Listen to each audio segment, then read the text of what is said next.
आप देख रहे हैं न्यूज़ 111। मैं हूं आपके साथ खुशबू।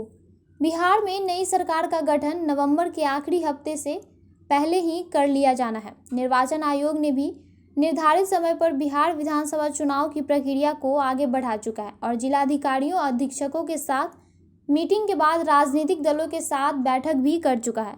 अब उनके सुझावों के आधार पर चुनाव कार्यक्रम तय करने की कवायद शुरू हो चुकी है। वहीं राजनीतिक दलों ने भी चुनाव की तैयारियां शुरू कर दी है। हालांकि राष्ट्रीय जनता दल कांग्रेस जैसी पार्टियां कोरोना काल में चुनाव नहीं करवाने की बात बार बार उछाल रही है। इसको लेकर सीएम नीतीश कुमार को भी ये पार्टियां अपने निशाने पर ले रही है।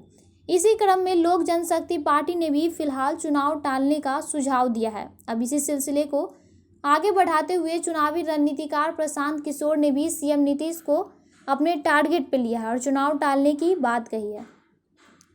प्रशांत किशोर ने अपने ट्वीट में लिखा, देश के कई राज्यों की तरह बिहार में भी कोरोना की स्थिति बिगड़ती जा रही है, लेकिन सरकारी तंत्र और संसाधनों का एक बड़ा हिस्सा चुनाव की तैयारियों में लगा है। नीतीश कुमार जी, ये चुनाव नहीं, कोरोना से लड़ने का वक्त है। लोगों की जिंदगी को चुनाव कराने की जल्दी में खतरे में मत डालिए। बता दें कि बीते दिनों एलजेपी अध्यक्ष चिराग पासवान ने भी फिलहाल चुनाव टालने की मांग की है। उन्होंने ट्वीट में लिखा कि कोरोना के प्रकोप से बिहार ही नहीं पूरा देश प्रभावित है।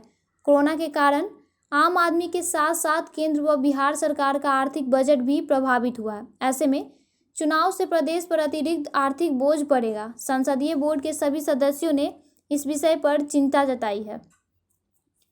इससे पहले राजद नेता तेजस्वी यादव भी इसी सवाल को लेकर नीतीश कुमार पर बार बार हमला बोल रहे हैं। तेजस्वी बार बार कह रहे हैं कि चुनाव की इतनी जल्दी क्या है, जनता कोरोना से परेशान है और नीतीश जी इसके बावजूद चुनाव को लेकर जल्दीबाजी में है।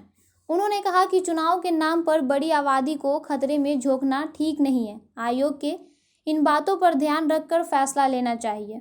जाहिर है तेजस्वी यादव और लोजपा का स्टैंड एक जैसा ही है। आपको बता दें कि राज्य में कोरोना संक्रमित मरीजों की संख्या लगातार बढ़ रही है। अब तक कुल कोरोना मरीजों की संख्या बढ़कर 14,330 हो गई है, जबकि मरने वालों की संख्या भी 109 हो चुकी है। ऐसे में चुनाव आयोग चुनाव कराता है तो कैसे इसे डील करता है, ये बेहद देखने वाली बात होगी।